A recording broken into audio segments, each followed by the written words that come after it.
Do you think Griffith did anything wrong? To Casca? To everyone, well, to Casca majorly, but also to everyone, when he said he had a goal, he had an ambition, and he has this one surefire way. It's a surefire way to get it done.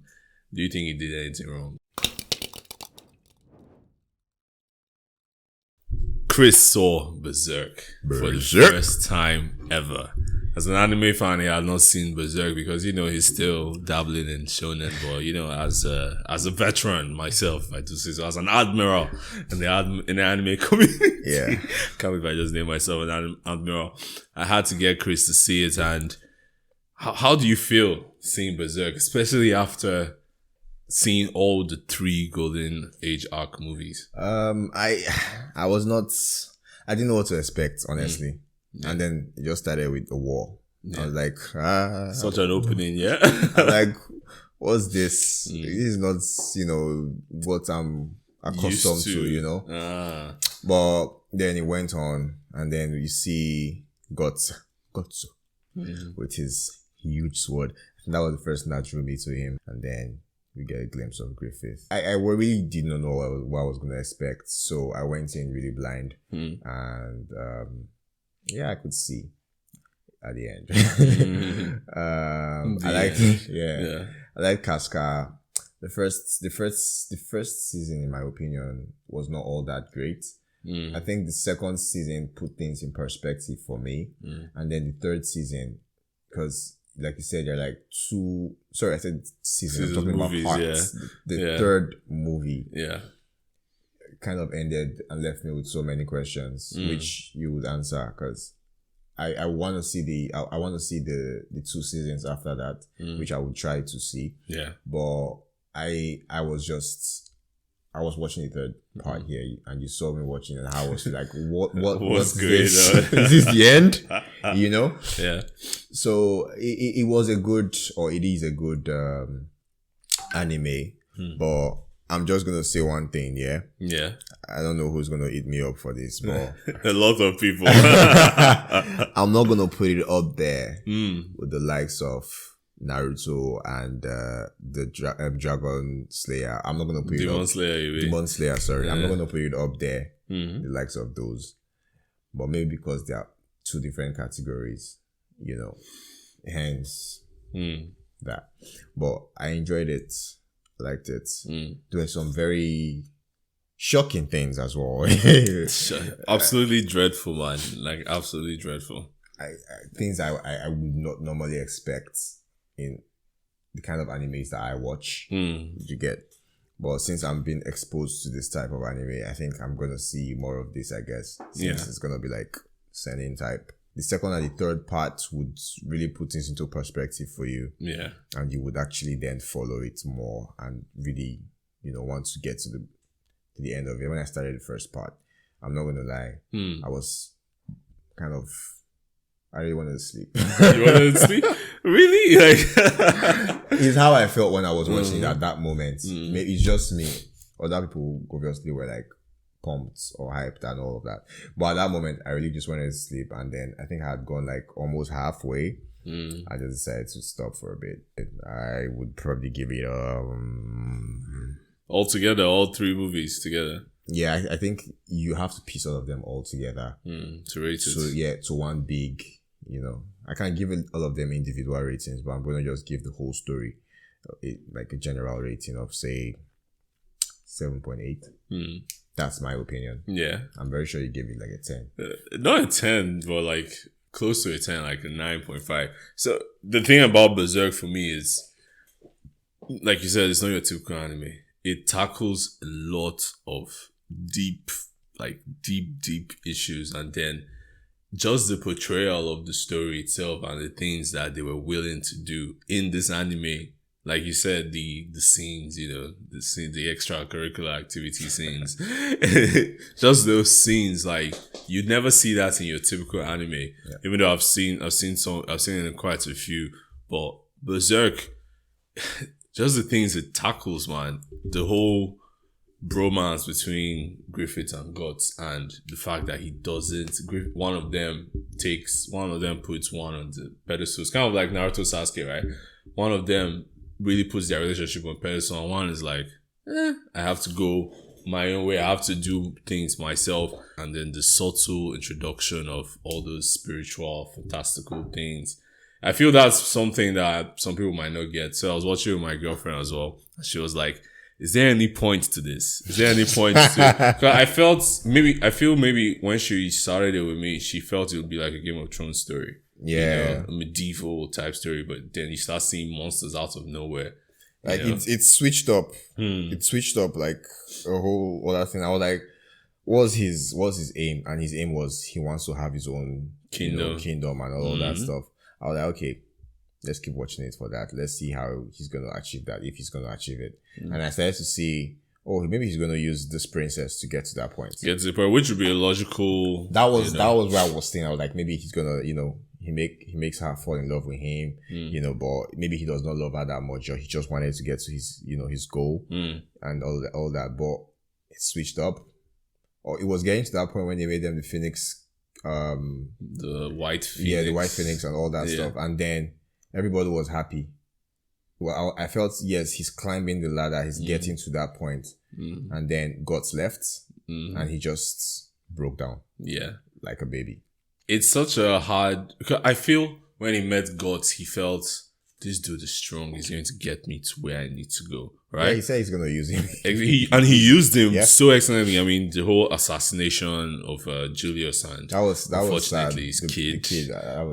That broke Guts too as well. And I feel that's event and plus what he heard Griffith saying about that was the friendship reason. Yeah, means. that was the reason why he made his mind. Like, once I've helped him acquire what he wants, I'm just going to get out. But that whole scene of him and Charlotte, the extracurricular activity, it was. You were talking about your own interpretation of the scene, so why don't you? I felt he was a broken man at that moment. Maybe he did all of that to just feel something. He was weak, according to Casca. But like, what were you saying about him? He knew what he was doing. That he was going to put everybody else in danger and all that. No, actually, I feel that at that point he became so fed up, like irrational. He felt his dream was dead, and he wanted to look for a way he could hurt the world. He could hurt Guts, but Guts is so far away. So the next best thing is to break down whatever he has built up. Because remember when Zod told Guts, he was like, when his ambition dies with him, you will die. At that point, Griffith was like, there's nothing else I can do. Let me just try. He wanted to feel in control in some way. You get at that point. I don't know. I just felt that he was just weak and broken at that point. Yeah, it was irrational to do that type of thing. Yeah, because I don't see any reason to his actions at that point. No, there are no reason. There's no reason at all. It was stupid the way it was done.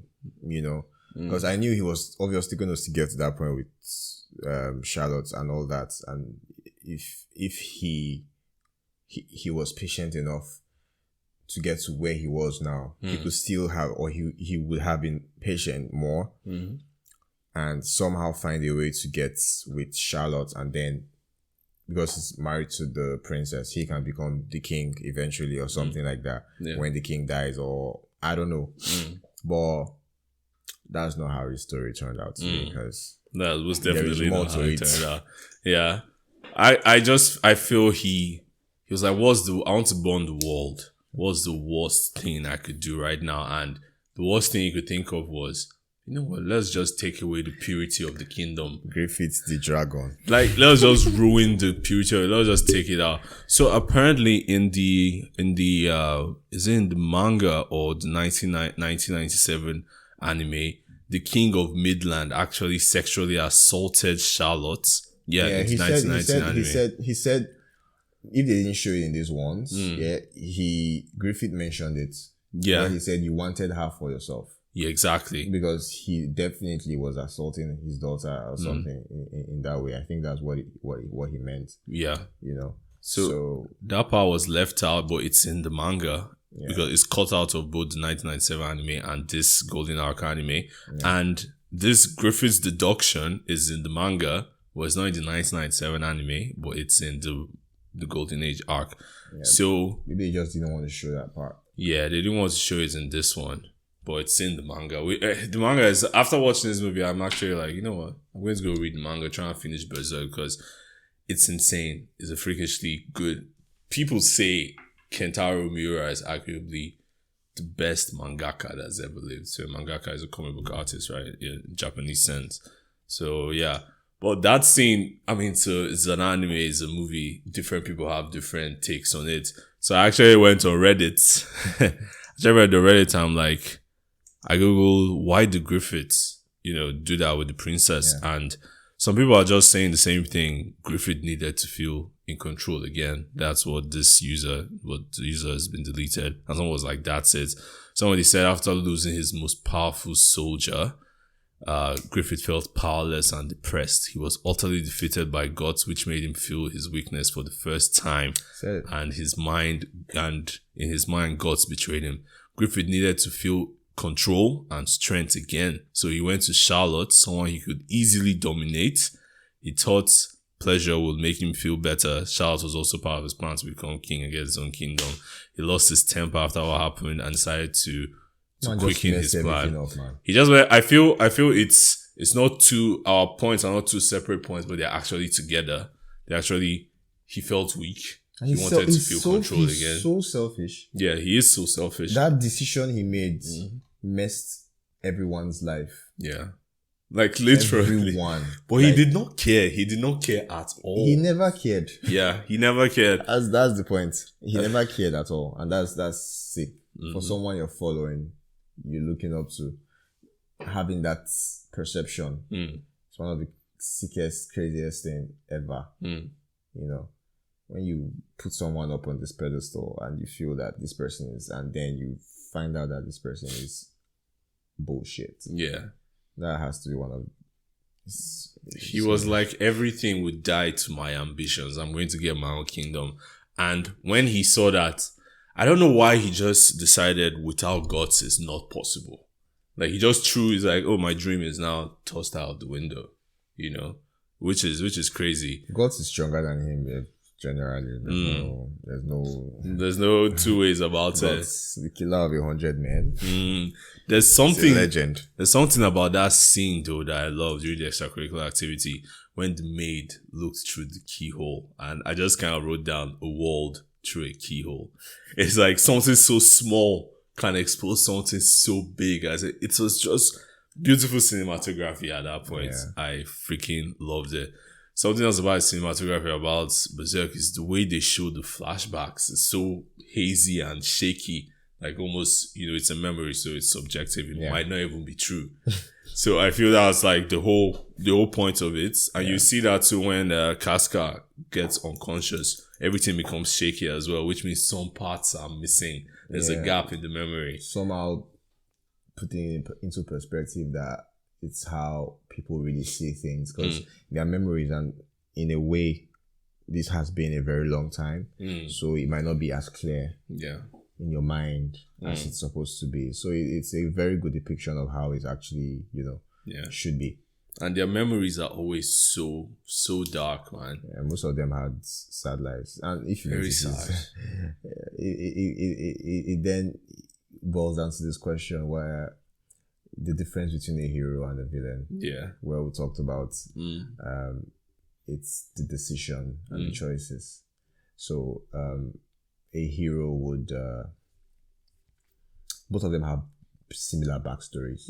If you check it, most of them have similar backstories. Something terrible happened to one of them or both of them. Or both of them, yeah. And then when it's the hero's situation, if this terrible thing happened to the hero, he sees it and he feels it, and at that moment he's like, this should not happen to any other person, and then he takes it upon himself, this hero complex, to make sure that this doesn't happen to nobody anybody. Feels that way again. And now you have the villain here having this dark shit happen to him, this terrible thing, and he's like, wow, this shit happened to me. The world is going to suffer for it. This is they are similar. They're similar. But Just it's now their choices. it's just the choices, the decisions that they've made, and this is life in general.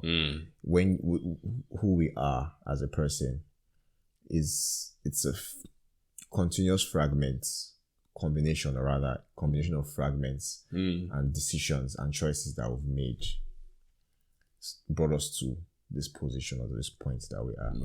And that is life. Hero, villain. You can be a hero in someone's story. You can be a villain in someone else's story. It's just life. You know, the crazy thing is sometimes we don't even know. Who's who? We don't even know if we were a villain in someone's story. But maybe in our mind we did. It's just life can be tricky and messy we do sometimes. things for our own advantage and almost everything interprets it their way. Not everybody is 100% selfless. So everybody's selfish. I wish Griffith was that open about it to his guys. It's like, look, you're just workers for me. You're my worker ants. Build my kingdom. But he sold them on this dream that, we're all going to be nobles. And then you could see everything just die to his ambition at the very end. Speaking about the very end, do you think Griffith did anything wrong? To Casca? To everyone, to Casca majorly, but also to everyone, when he said he had a goal, he had an ambition, and he has this one surefire way. It's a surefire way to get it done. Do you think he did anything wrong? Let's start with sacrificing everyone. Do you think how is he going to have a kingdom? The kingdom is going to have right now is going to be dark. It's going to be dark, but he will be a king. And he comes back. He comes back in human form during the seasons. I don't think that would have been the best way to go about it. But then he was finished as a human being. He was completely ruined. He was a lesser man. Like he was done for. That was just the end. Yeah. Do you get? So I kind of understand why he would want to take that option. But then the price he had to pay for it, oh my God, it was hefty. Yeah. And that was the part that actually felt terrible, for me. And they followed him to the depths of hell, literally. Literally. Do you get? And this guy sacrificed all of them. Honestly. What? When I was watching that scene the first time, I was just feeling this existential dread. And what was funny was yesterday night, I was feeling the same thing. I was seeing this show. This is the third time I've seen this movie. This is the third time. I'm like, what is going on? Why am I still feeling? Why is my heart beating as this thing is about to go down? It's not like as if it's fear or anything, but just that sense of dread, existential crisis. Like, oh my God, what's going on? It's crazy. But what about Casca? Man, when you give a man a mission, he just gave God's a mission. His mission is Griffith now. Yeah. And do you know what it feels like to be extremely powerless? That was what he made him at that moment. Yeah. See, anything in God's mind right now is Griffith must die. Yeah. He must avenge Casca. Now look at Casca. She's broken. When he saw her like that, it was all the time that she was, a strong woman. He saw all that flashback in his mind. It was just like, God, what is this? He just ran out into the wild. He didn't even care about his injuries, his wounds. It was so painful. I'm not gonna lie. It was so painful to see all of that happen. So I actually thought he actually did that because he wanted to complete his transformation in some way. But apparently not. No. He just did that to end gods because... He thought that was going to end his, You can't hurt gods physically, right? He was killing demons, literally wrecking them. So he's like, what's the one way I could ruin gods? Let me wreck him emotionally. And he knows that he can finish Casca that way. And I feel it's because when he was weak and down, he saw them through just that small gap in the curtains, right? And then they were like... That's true. He probably felt they wanted to leave him at his lowest. Yeah. But yeah, it's such a dark movie. Very, very dark movie. So everyone should try and see. If you watch anime, try and see Berserk. I'm even shocked. I've not heard anybody talk about it. Even the people that I know that watch anime, I mentioned it to one of my colleagues the other day. I was like, I'm going to see Berserk this weekend, and he was like, he has it on his list of animes he's going to see. He has to see it. And I'm like, what? Everyone's too used to shonen. Because I know him, and he's very into anime, like so much. But yeah. If you check the top mangas on my anime list, Berserk is up there, number one. It's been number one for a long time. It has 643,000 votes from its members. Wow. Yeah, it's actually quite good. So Loki is underrated. No, it's actually well known, but just maybe people that watch seinen anime and read seinen manga. Well, yeah, Kentaro Miura is dead, and this is our chance to say rest in peace to Kentaro Miura, one of the greatest mangaka that has ever lived. I'm at a point where I haven't read the manga, but I've heard people that have read the manga saying they do not want to see the ending because they know once they see it, it actually means it is done. Yeah, so I'm going to start reading Berserk after watching this. So yeah, that's my take. Is it's such a beautiful movie, and it tackles so many things in the best way that I can. Yep, that's it for me. Yeah, loved it, enjoyed it. You should see it, and you should see more seinen, man. You should definitely see more seinen. You could recommend more to me. I don't mind. I would have definitely jump on it, and we could review them as well. Yeah. But yeah, that's this episode. If you enjoyed this episode about anime, then you might like another episode we did about an anime. Your name right here. Click on that and you can check out our review of Makoto Shinkai and his wonderful, wonderful works. Yeah, that's it from us this week. Thanks for watching, guys. Bye, guys.